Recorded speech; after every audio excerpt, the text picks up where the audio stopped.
Prime today news కి స్వాగతం. మల్కాజ్గిరి ఆనంద్ బాగ్ శ్రీ లక్ష్మీ వెంకటేశ్వర స్వామి దేవస్థానంలో స్వామివారికి భక్తుల హుండీలో సమర్పించిన కానుకలను బుధవారం ఎండోమెంట్ పర్యవేక్షణాధికారి కర్కా మోహనారెడ్డి సమక్షంలో లెక్కించగా 6,22,787 రూపాయలు మాత్రమే 76 రోజుల ఆదాయం వచ్చినట్లుగా ఆలయ కార్యనిర్వహణాధికారి ఏబి రవీంద్రారెడ్డి తెలిపారు. హుండీ లెక్కింపులు ఆలయ కార్యనిర్వహణాధికారి ఏబి రవీంద్రారెడ్డి, ప్రధాన అర్చకులు ముడెంబై వెంకటరమణాచార్యులు, అర్చకులు తులసి వెంకటరమణాచార్యులు, కొండపాక వేణుగోపాలాచార్యులు, క్లర్క్ సండ్రా సుధాకర్, ఆలయ మాజీ చైర్మన్లు ఉమేష్ సింగ్, రామదాసు, సంతోష్ ముదిరాజ్, మాజీ ధర్మకర్తలు గణేష్, రవీందర్, దేవాలయ అభివృద్ధి కమిటీ సభ్యులు సానాది, శంకర్, వడ్లయేడొండం, చారి, హేమంత్ కుమార్, శ్రీకాంత్, ఇంజపురం, శోభన్ బాబు, భక్తులు రత్నమాణిక్యం, సూర్యకుమారి, రాధా, సుబ్బారావు, బుచ్చిబాబు, పద్మజ, రామకృష్ణ, కేవీఎస్ ప్రసాద్, గిరిధర్ రావు, ప్రతిభ, పద్మ తదితరులు పాల్గొన్నారు.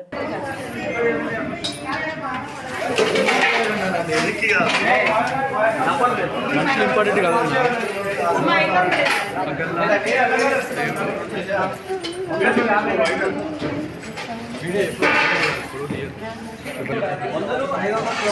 ఇస్తేమైతానా అది ఇస్తేనే మనకు మంచి 8 లక్షలు సగం పడుతుంది. దాంట్లో మెమొరీ లేదు. అక్కడనే పెట్టు.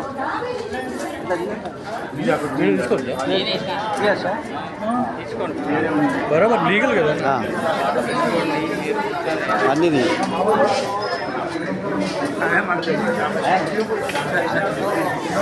లీగల్ కదా ఇంటి లెక్కింపు.